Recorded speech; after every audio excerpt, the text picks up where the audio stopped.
All right, let's get right into it. We're going to talk about something that is, no joke, a huge financial landmine for military families. It can cost you thousands, literally thousands, in back taxes and penalties you never saw coming. We're talking about the state of legal residence trap, and believe it or not, it all boils down to one little form that almost everyone misunderstands.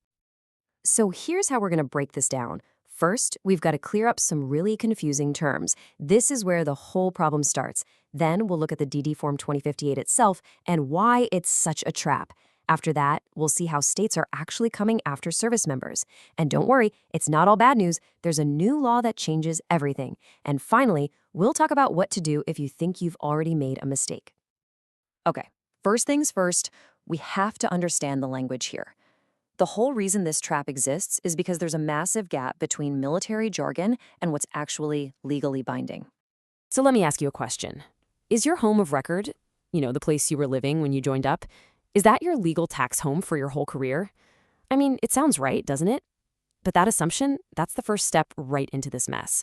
The legal answer is a hard no. Okay, look at this table. This really cuts through the confusion. You've got home of record. That's just a Department of Defense term for your travel and moving allowances. It has basically nothing to do with taxes. Then you've got state of legal residence, or SLR. That's just what DFAS uses to figure out your paycheck withholding. But the big one, the one that state tax auditors actually care about, that's domicile. Domicile is the whole shebang. It's the legal term that controls everything. So, what exactly is domicile? Well, it's an old legal idea. The best way to think about it is like your life's anchor. You might live in a dozen different places during your military career. Those are just residences. But you can only have one domicile. It's that one place that's your true, fixed, permanent home. The place you always intend to return to, no matter where in the world you are. Right, and here's the kicker. You can't just decide to change your domicile. The law has a really strict two-part test. First, you have to physically be there in the new state. Second, while you're there, you have to form the intent to stay there permanently. And you have to do both at the same time. You can't be stationed in Japan and just think really hard about being a Texan to make it happen. It doesn't work that way. All right, so now that we've got the groundwork laid, let's talk about the trap itself.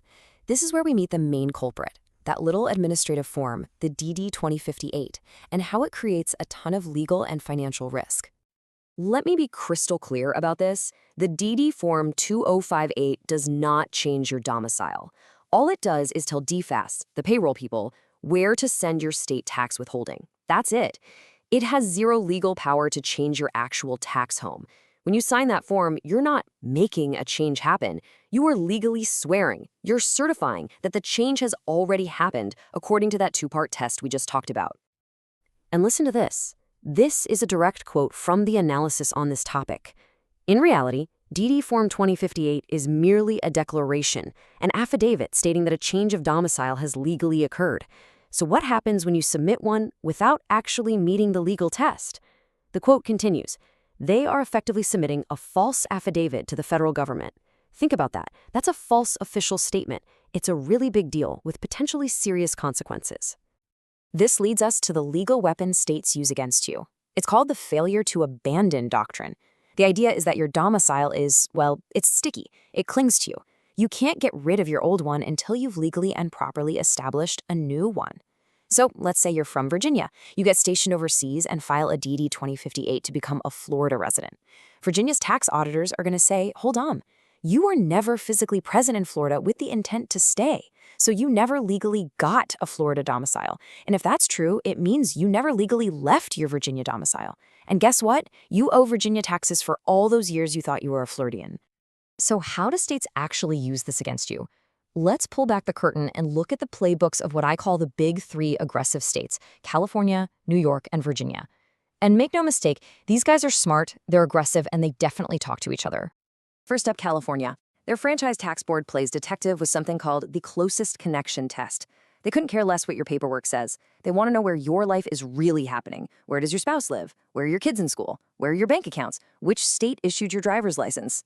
And one of the biggest triggers for an audit, they see a W-2 with a California address, but box 15 says you're paying taxes to, say, Nevada. Red flags go up everywhere.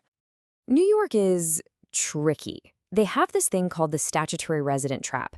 Basically, even if your domicile is somewhere else, they can still tax you as a resident. Now, for service members who are domiciled in New York but stationed elsewhere, there's an exemption, but it's fragile. You have to spend 30 days or less in New York for the entire year. So, think about it. You take a month of leave to go home and see family, and boom, day 31 hits, and suddenly your entire year's military pay can become taxable by New York. It's brutal.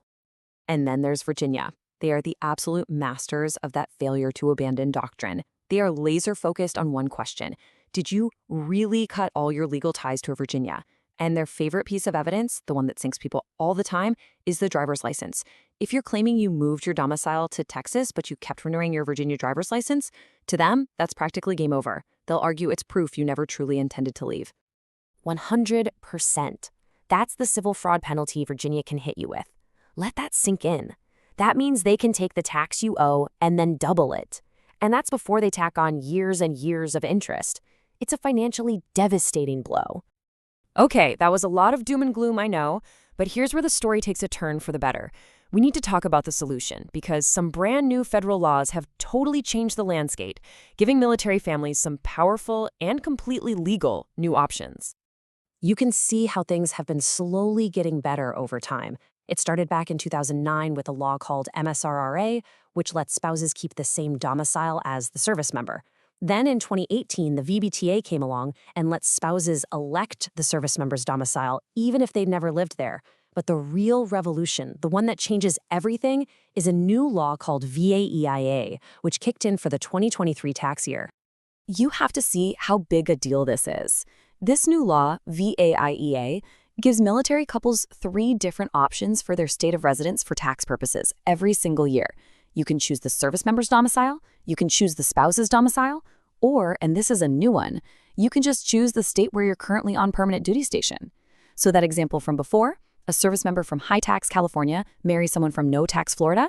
Under this new law, they can both legally elect Florida as their state for tax purposes. It's a total game changer.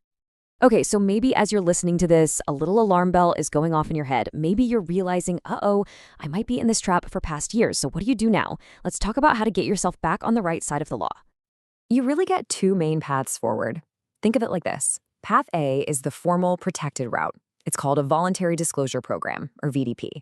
You basically go to the state with your hat in your hand, tell them what happened, and in return they usually waive the nasty penalties and agree not to prosecute. Path B is what's called a quiet disclosure. That's where you just quietly file the old tax returns and hope for the best. It's much riskier because there's no official agreement, and it could easily flag you for a full-blown audit. But here's the absolute most important thing about those VDPs. They're a one-way door. You have to be the one to knock on it first. The second the state sends you a letter, the second they flag you for an audit, that option is gone forever. You have to come forward before they find you. So here's your checklist, your immediate action plan. Number 1, talk to an expert, a JAG, a CPA, a tax attorney who understands military issues. Don't do this alone. Number 2, correct your DD Form 2058 right now to match your actual, legally defensible domicile. Stop the bleeding. Number 3, for this year and going forward, use the new VAEIA law to your full advantage. And number 4, and this is so important, start building a domicile file. Get a folder and start putting in copies of your driver's license, your voter registration, car registrations, property deeds, anything and everything that proves your connection to the state you're claiming. So we'll end with this question, and I want you to really think about it. Go grab your last W-2 and look at box 15, the state that's listed there. Could you defend that choice in an audit? Could you prove to a skeptical tax agent that it's your true legal domicile? Because I promise you, state auditors are getting smarter, and they're looking for this stuff. What feels like a simple checkbox on a form could actually be a ticking tax bomb in your financial life. So please understand the rules, document everything, and build your financial house on a foundation of solid legal rock, not sand.